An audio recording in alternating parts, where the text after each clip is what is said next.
안녕하십니까? 기본교리 시간에 오신 여러분들을 진심으로 환영합니다.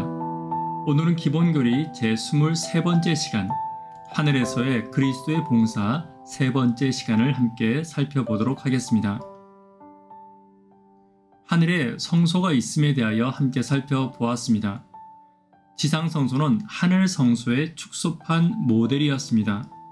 히브리 9장 23절입니다. 그러므로 하늘에 있는 것들의 모형은 이런 것들로서 정결케 할 필요가 있었나니 하늘에 있는 그것들은 이런 것들보다 더 좋은 제물로 할지니라.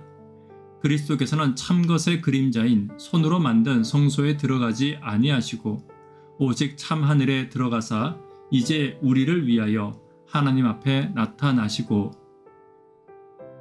히브리 9장 23절은 지상에 있는 성소가 하늘에 있는 성소의 모형임을 명확히 이야기해주고 있습니다. 하늘 성소의 봉사에 관하여 함께 살펴보았습니다.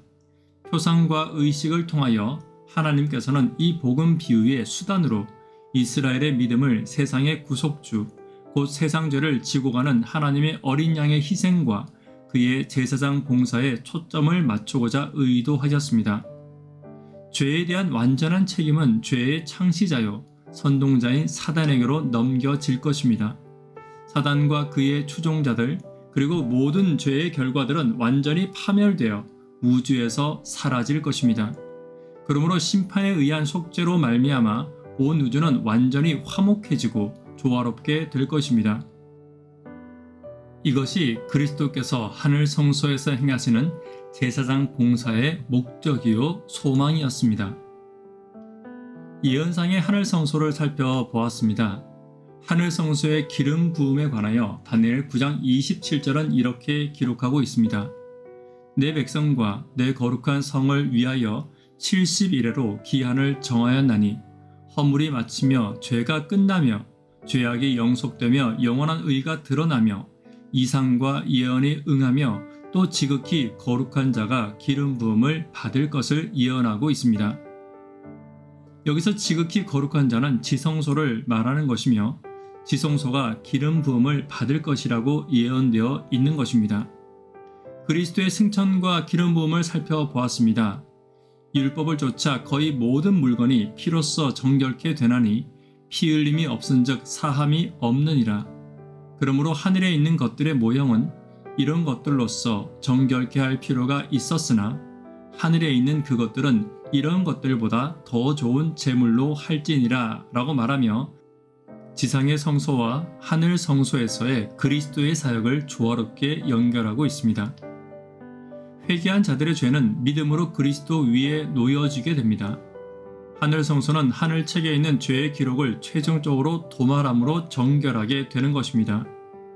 기록들이 최종적으로 깨끗하기 전에 누가 회개와 그리스도를 믿는 믿음을 통하여 그분의 영원한 나라에 들어갈 자격을 갖추고 있는지 결정하기 위해 그것들이 검토되어야 할 것입니다. 그러므로 하늘 성소의 정결에는 조사 혹은 심판의 사업이 반드시 포함되어야 합니다. 이것은 심판의 날로서의 대속죄일의 성격을 충분히 반영하고 있습니다. 그런데 이 심판은 반드시 재림 전에 있어야 합니다. 진정으로 회개하고 믿음으로 그리스도의 속죄의 피를 주장한 모든 사람들은 용서를 받게 될 것입니다. 이 심판의 때에 그들의 이름이 불리어지면 그들은 그리스도의 의의 옷을 입고 그들의 죄가 도말된 것이 확인되고 그들은 영생을 얻기에 합당하다고 인정받게 될 것입니다. 계시록 3장 5절입니다.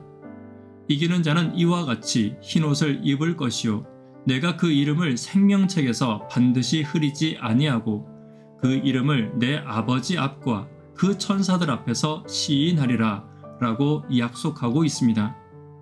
그렇다면 심판의 시기는 언제입니까? 그리스도와 하늘 아버지가 다같이 조사 심판에 관여하십니다. 그리스도께서 하늘 구름을 타고 이 땅에 오시기 전에 인자로서 하늘 구름을 타고 옛적부터 항상 계신 하나님 앞에 서게 되실 것입니다. 그리스도께서는 승천하신 이래로 하나님 앞에서 대제사장이요 중보자의 직임을 수행해오고 계셨습니다. 그러나 이때에 그분은 그 나라를 받기 위해 오실 것입니다. 그렇다면 대쟁투에서의 하늘 성소의 의미는 어떤 의미가 있습니까? 하나님의 품성을 옹호하게 될 것입니다. 작은 뿔을 통하여 사단은 하나님의 권위에 도전하고 있습니다. 하늘의 성소를 훼손하고 짓밟고 있는 것입니다. 재림전 심판을 통해 모든 사람은 하나님이 옳다는 것과 죄악 문제에 대해 그분이 전혀 책임이 없다는 것을 깨닫고 인정하게 될 것입니다. 그러므로 하나님의 품성이 하늘의 성소를 통하여 드러나게 될 것입니다. 심판은 지극히 높으신 자의 성도를 위한 것입니다. 온 우주 앞에서 하나님과 그분의 백성을 옹호하게 될 것입니다. 마태복음 10장 32절입니다. 누구든지 사람 앞에서 나를 시인하면 나도 하늘에 계신 내 아버지 앞에서 저를 시인할 것이요. 다시 말해 하늘 성소의 그리스도의 봉사를 통하여서 하늘 백성으로서의 우리의 모습을 하나님께서 옹호해 주시고 예수님께서 보호해 주실 것입니다. 심판과 구원에서의 하늘 성소의 모습은 어떤 모습입니까? 재림전 심판은 우주를 위하여 있는 것입니다. 사단의 송사에 대답해주고 타락하지 않은 피조물들에게 하나님이 진정으로 회개한 자들만이 그분의 나라에 들어가도록 허락하실 것이라는 것을 보증해 주십니다. 기록책을 펴시고 편견 없이 살펴보게 하실 것입니다. 그러므로 진실한 자들을 거짓된 자들에게서 분리시키고 관심을 가지고 있는 우주에게 신실한 신자를 구원하는 일에 나타난 하나님의 공의를 보여주기 위하여 그리스도의 재림전의 심판이 필요한 것입니다. 문제는 하나님과 우주와의 문제이지 하나님과 진실한 자녀와의 문제가 아닙니다. 이러므로 기록책을 펴서 믿음을 가졌노라 공언하며 그들의 이름이 생명책에 기록된 자들에 관한 일체의 사항이 공개되어야 했습니다. 이것이 기록책을 펴시고 편견 없이 살펴보게 하시는 하나님의 섭리인 것입니다. 그리스도인이 되고자 택하는 사람 모두가 진실한 제자가 아니기 때문에 임금은 혼인 예복을 입었는지 살피는 일이 있을 것입니다. 실물교훈 310페이지입니다. 이 예복은 그리스도를 진정으로 따르는 자들이 소유하게 될 순결하고 흠없는 품성입니다. 티나 주름 잡힌 것이나 이런 것들이 없는 빛나고 깨끗한 세마포가 교회에 주어지게 될 것입니다. 성경은 깨끗한 세마포를 성도들의 옳은 행실이라고 말합니다. 그것은 그리스도의 의, 곧 그분의 흠없는 품성인데 믿음으로 그분을 개인의 구주로 받아들이는 모든 사람에게 주어지게 될 것입니다. 복음의 초청을 통하여 제공된 그리스도의 의의 옷을 입은 자들만 진실한 신자로 간합되게 될 것입니다. 하나님을 따르는 자들로 공언하면서 불순종의 생애를 하고 그리스도의 의를 옷 입지 않은 자들은 생명책에서 도말되게 될 것입니다. 빌립보 3장 9절입니다. 그 안에서 발견되려 하매니 내가 가진 의는 율법에서 난 것이 아니요 오직 그리스도를 믿음으로 말미암은 것이니 곧 믿음으로 하나님께로서 난 의라 라고 빌립보서는 기록하고 있습니다.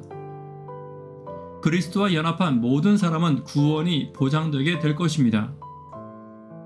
진실한 신자들, 그리스도와 구원의 관계를 이루고 있는 자들은 타락하지 않은 온 우주 앞에서 인정함을 받게 될 것입니다.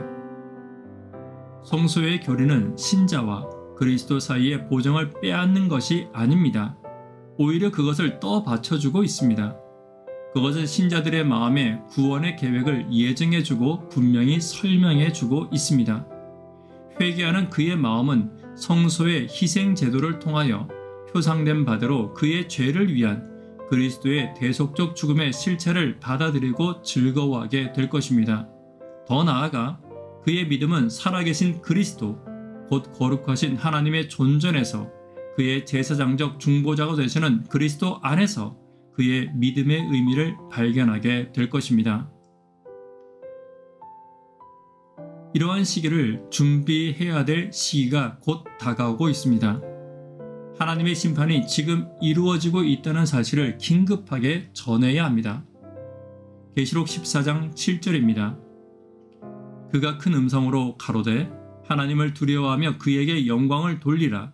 이는 그의 심판하실 시간이 이르렀음이니 하늘과 땅과 바다와 물들의 근원을 만드신 이를 경배하라 하더라 라고 요한은 우리에게 경고하고 있습니다. 우리는 외형적 대속죄일에 지금 살고 있습니다.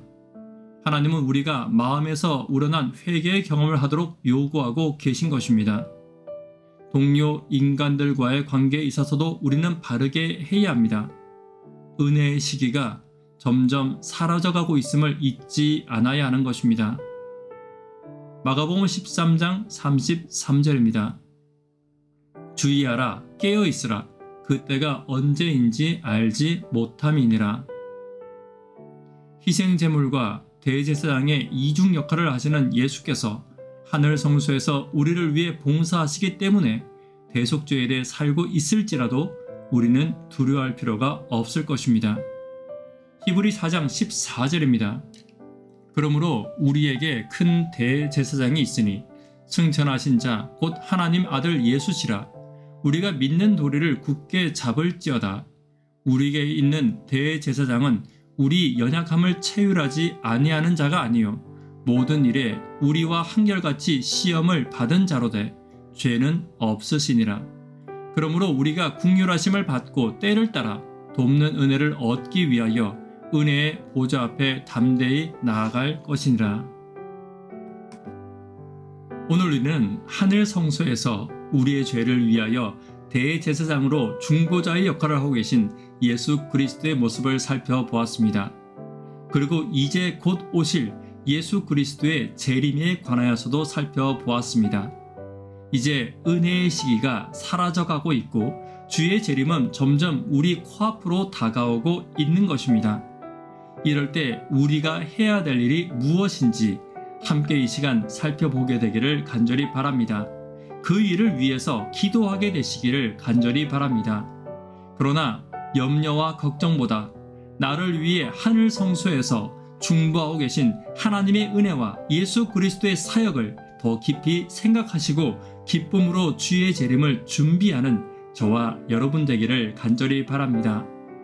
또한 이 재림을 위하여 우리가 해야 될 일이 무엇인지, 우리가 무엇을 준비하고 있어야 될지 다시 한번 이 시간 기도하는 시간을 가지게 되기를 간절히 바랍니다. 이 시간 개인적으로 혹은 함께 예배하는 분들과 주의 재림을 준비하며 함께 기도해 주시기를 부탁드립니다. 감사합니다.